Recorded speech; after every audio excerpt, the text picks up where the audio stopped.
Now, let's delve into Peter Parker's desperate choice to save his beloved Aunt May. Jarvis is there, doing his best to ensure May receives top-notch medical care and a private room. However, there's a harsh reality. May's age and her severe wound mean that no amount of medicine or money can heal her. But Peter refuses to accept this fate. Realizing that conventional medicine won't suffice, Peter turns to the mystical arts. Dr. Strange explains that, to his knowledge, there's nothing that can be done. Yet, Peter insists that Aunt May won't die. Stephen reminds him that everyone faces mortality, but Peter believes this situation is different. He explains that if May passes away, it will be his fault since the bullet was meant for him. Desperate to find a solution, the Sorcerer Supreme offers Peter access to the realm of the dead. Using his astral form, he transcends space and time, enabling Spider-Man to seek help from anyone he can think of. He reaches out to the Night Nurse, Hank Pym, Hank McCoy, Reed Richards, and even Dr. Doom. Despite his efforts, they all deliver the same heartbreaking answer. Exhausted and defeated, Peter contemplates walking away, but Dr. Strange, speaking not as the Sorcerer Supreme, but as a doctor, imparts a profound lesson. He tells Peter that while Aunt May's body may be severely injured, her spirit remains, and she can hear those around her. He emphasizes the inevitability of death, but encourages Peter to focus on providing love and comfort during her final moments. With no other options, Peter sits in the rain, feeling utterly defeated. Then, a strange red bird appears, leading him to encounter a young girl who claims she can help. She admonishes Peter for his selfishness and self-absorption, implying that he believes his suffering is the center of the universe. As she disappears from view, Peter encounters another man, different but strangely familiar, deeply engrossed in books, fantasy, and video games. This man shares his longing to experience heroism in his life, setting the stage for an intriguing and transformative turn of events. In a surreal and dreamlike sequence, Peter is offered a ride by a wealthy man who, despite being much older, feels strangely familiar. This man shares a heartbreaking story of how he endured relentless bullying in high school, which led to a deep-seated hatred for others. He immersed himself in scientific work and eventually became incredibly wealthy. Ironically, those same bullies who tormented him in high school ended up working for him. However, his material success couldn't fill the void left by the loss of a beautiful girl he had met back in school. After feeling the weight of his regrets about losing someone special, Peter's encounter takes an even stranger turn. He's approached by a mysterious woman who informs him that he's encountered alternate versions of himself. What seemed like a series of puzzling mind games and surreal experiences is revealed to be orchestrated by none other than Mephisto. Mephisto extends a helping hand to Peter, claiming he can do something no one else can. Peter, suspecting that Mephisto wants his soul, is surprised when Mephisto dismisses the idea as old-fashioned. He explains that he no longer takes the souls of individuals like Peter.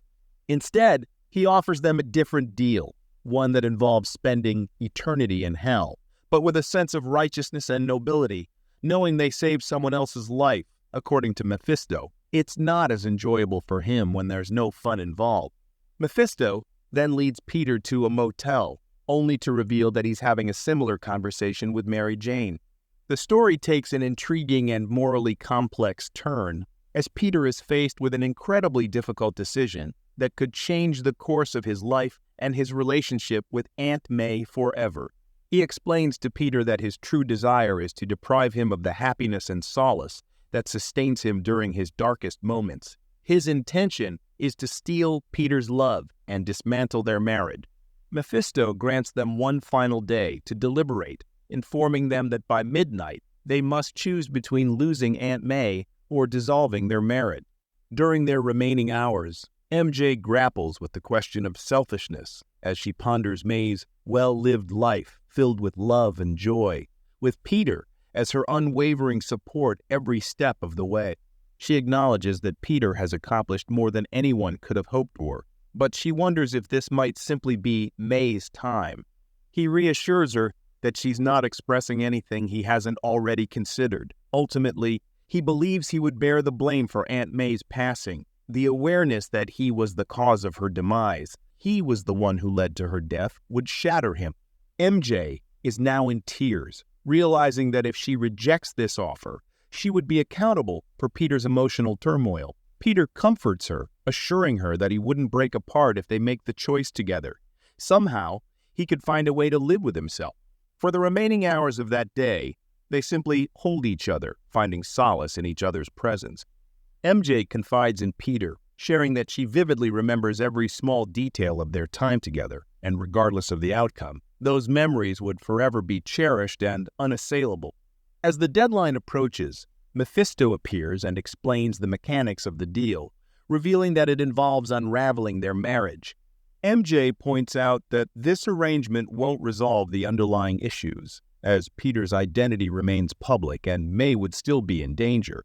Mephisto counters by emphasizing that their love is the rarest kind, pure and unconditional, and it holds a sacred place in the eyes of the one Mephisto despises the most. Love like theirs only comes around once in a millennium, and Mephisto is willing to go to great lengths to strip Peter of it. Mephisto casually agrees, considering it done. Just as the clock strikes midnight, MJ, in anguish, reluctantly says yes to the offer, addressing him as a monster. Amid tears and anguish, Peter confirms the agreement with Mephisto and say, "Do it."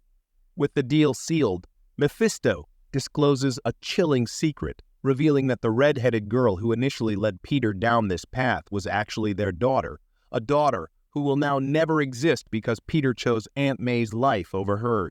In their final moments together, MJ assures Peter that they were destined to be together and that, deep in her heart, she knows they'll find their way back to each other. She believes that neither God nor the devil can prevent it.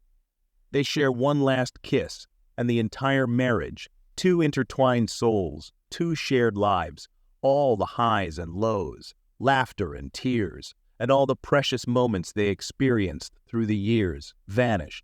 Peter Parker wakes up the next morning in Aunt May's house, his alarm clock ringing, with no memory of what transpired. He rushes downstairs, kisses Aunt May, thanks her for breakfast, and tells her he's running late. He dashes out the door, hops on his bike, and heads off to start a brand new day.